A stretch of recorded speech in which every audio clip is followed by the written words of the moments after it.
नमस्कार बच्चों। नवचेतना स्कूल की तरफ से चल रही ऑनलाइन क्लासेज की सीरीज़ में आपका स्वागत है। 10th क्लास की साइंस का पहला चैप्टर चल रहा है केमिकल रिएक्शन एंड इक्वेशंस। पिछली क्लास से आगे बढ़कर इस वीडियो के अंदर हम पढ़ेंगे कुछ basic definitions, components of reaction and examples of chemical reactions. देखिए, हम अपनी डेली लाइफ के अंदर हमारे चारों तरफ बहुत सारे चेंजेस देखते रहते हैं। इनमें से कुछ चेंजेस को हम बोलते हैं फिजिकल चेंज और कुछ चेंजेस को हम बोलते हैं केमिकल चेंज। फिजिकल चेंज मतलब अगर किसी ऑब्जेक्ट की शेप और साइज के अंदर कोई चेंज आ जाता है, जैसे कि आप किसी कागज़ को मोड़ देते हैं या फिर आप किसी लकड़ी को तोड़ते हैं, तो इनको हम बोलते हैं फिजिकल चेंज। यहाँ पर ये समझना ज़रूरी है कि फिजिकल चेंज के अंदर कोई नई चीज़ नहीं बनती है, वो अभी भी कागज़ या लकड़ी ही है। लेकिन अगर केमिकल चेंज की बात करते हैं, जैसे कागज़ को जलाए या फिर लोहे पे जंग लग जाता है, तो एक नई ही चीज़ बन जाती है। कागज़ को जलाने के बाद कागज़ नहीं बचता है, और लोहे पर जब जंग लगता है तो वो जंग अलग चीज़ है, लोहा नहीं है। तो इसका मतलब ये दोनों केमिकल चेंजेस के एग्जाम्पल होंगे, और केमिकल चेंज को ही केमिकल रिएक्शन बोला जाता है। तो यहाँ से एक डेफिनेशन हमारे पास आ जाती है केमिकल रिएक्शन की। A chemical change is known as a chemical reaction. अगर आपको पेपर में लिखनी आती है केमिकल रिएक्शन को डिफाइन करो, तो हम बोलते हैं process in which chemical properties of a substance are changed is known as a chemical reaction. For example, burning of paper. तो यहाँ से क्लियर है कि केमिकल रिएक्शन वो चेंजेस होते हैं जिनके अंदर कुछ नई चीज़ें बनती है, जैसे लोहे पे जंग लगना, दूध से दही में बदलना, ये सारी चीज़ें केमिकल रिएक्शन है। इसके बाद आती है केमिकल इक्वेशन। देखो, एक रिएक्शन के अंदर जो जो चीज़ें पार्टिसिपेट कर रही हैं और जो जो चीज़ें बन रही हैं, अगर उनका नाम लिखने की बजाय उनके सिंबल्स लिख दिए जाए, तो हम बोलते हैं वो एक इक्वेशन बन जाएगी। इस इक्वेशन को बोलते हैं केमिकल इक्वेशन। यानी किसी केमिकल रिएक्शन को अगर सिंबल्स की फॉर्म में रिप्रेजेंट कर दें तो उसी को बोलते हैं केमिकल इक्वेशन।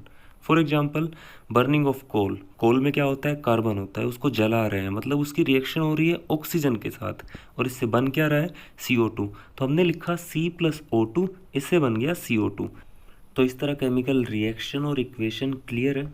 नेक्स्ट टॉपिक हमारा components of a chemical equation, यानी केमिकल इक्वेशन के कौन कौन से पार्ट्स होते हैं। तो मेनली दो पार्ट्स होते हैं केमिकल इक्वेशन के या केमिकल रिएक्शन के।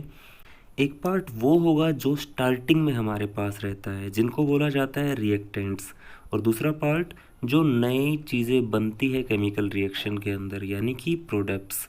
तो रिएक्टेंट जो होते हैं वो रिएक्शन के अंदर पार्टिसिपेट करते हैं और उसके बाद एक नई चीज़ प्रोडक्ट बना देते हैं। अगर हम कोयले को जलाने वाला एग्जाम्पल ही लेते हैं, तो जब कोयले को जलाया जाता है तो कार्बन और ऑक्सीजन हमारे पास होते हैं, जिनको हम रिएक्टेंट बोलेंगे, और CO2 कार्बन डाइऑक्साइड गैस बनती है, तो वो हो जाएगा हमारा प्रोडक्ट। अब केमिकल रिएक्शन लिखी कैसे जाए? सबसे पहली चीज़, रिएक्टेंट को लिखेंगे लेफ़्ट साइड में, प्रोडक्ट को लिखेंगे राइट साइड में, और रिएक्टेंट से प्रोडक्ट की साइड जाता हुआ एक सिंगल हेडेड एरो हम लगाएंगे, जिससे पता चलेगा कि रिएक्टेंट प्रोडक्ट के अंदर कन्वर्ट हो रहा है।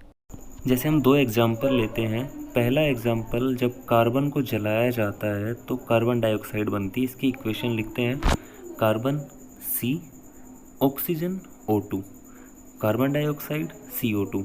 रिएक्टेंट है कार्बन और ऑक्सीजन को लेफ्ट में रखा, दोनों के बीच में प्लस लगाया। प्रोडक्ट है आपका कार्बन डाइऑक्साइड, उसको राइट में लिखा और बीच में लगाया हमने एरो।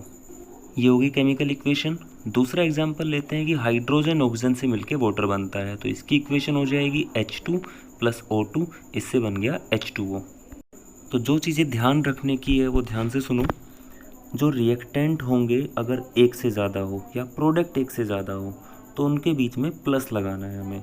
साथ साथ कार्बन किस फॉर्म में पाया जा रहा है, ऑक्सीजन किस फॉर्म में पाई जा रही है, वो आपको पता होना चाहिए। जैसे ऑक्सीजन O2 उसका फॉर्मूला होता है, गैस की फॉर्म में पाई जाती है, तो उनकी जो फिजिकल स्टेट होती है, सॉलिड, लिक्विड, गैस, वो उनके ब्रैकेट में लिखेंगे। जैसे कार्बन सॉलिड फॉर्म में पाया जा रहा है, ऑक्सीजन, हाइड्रोजन गैस की फॉर्म में पाए जा रहे हैं।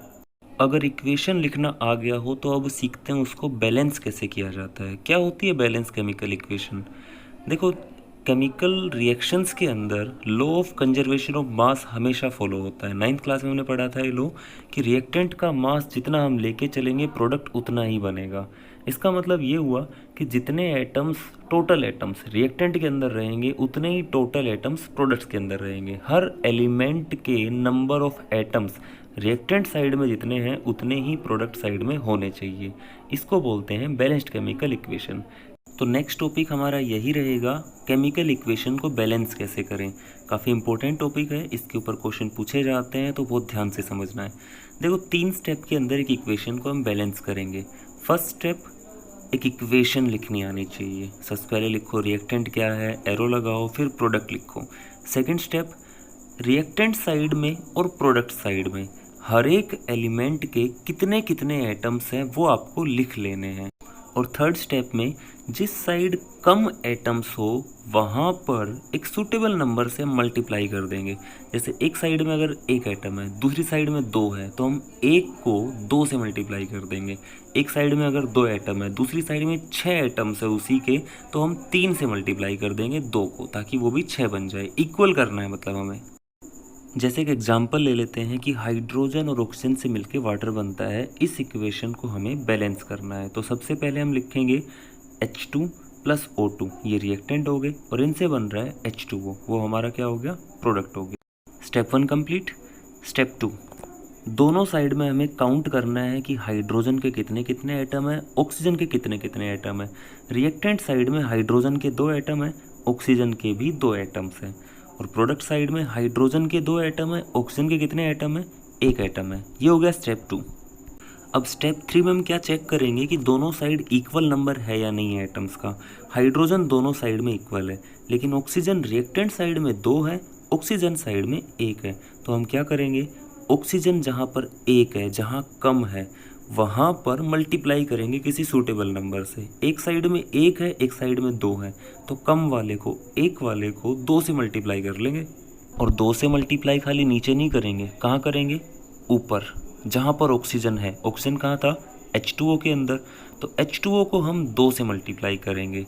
और H2O को जब 2 से मल्टीप्लाई करते हैं तो खाली ऑक्सीजन ही नहीं, हाइड्रोजन भी 2 से मल्टीप्लाई हो रहा है। ध्यान रखना, किसी के नीचे 2 नहीं लगाना है, पूरे को 2 से मल्टीप्लाई करना है। तो हाइड्रोजन भी 2 से मल्टीप्लाई हो गए, ऑक्सीजन भी 2 से मल्टीप्लाई हो गए। ऑक्सीजन तो बराबर हो गए, लेकिन अब हाइड्रोजन कितने हो गए, हाइड्रोजन को 2 से मल्टीप्लाई करेंगे तो वो हाइड्रोजन हो गए इधर 4। हाइड्रोजन लेफ्ट में है 2, हाइड्रोजन राइट में है 4। क्या करेंगे, तो रूल 3 के अकॉर्डिंग जिधर कम होगा उधर मल्टीप्लाई कर देंगे। लेफ्ट साइड में 2 है, राइट साइड में 4 है, 2 से मल्टीप्लाई कर दिया, लेफ्ट साइड में 4 बन गए। और मल्टीप्लाई कहाँ करेंगे, H2 के सामने, जहाँ पर हाइड्रोजन था वहाँ पर आप मल्टीप्लाई कर दोगे, तो H2 हो जाएंगे 2H2।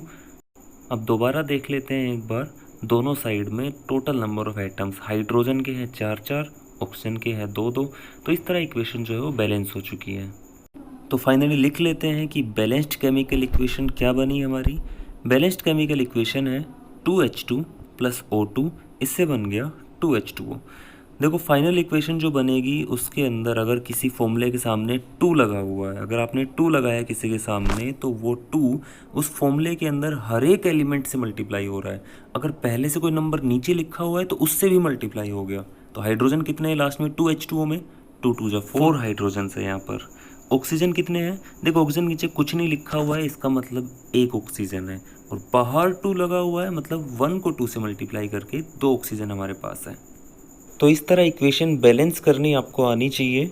इक्वेशन बैलेंसिंग के लिए एक प्रैक्टिस वीडियो और बनाई जाएगी जो इस वीडियो के तुरंत बाद आ जाएगी। इस वीडियो में फ़िलहाल इतना ही।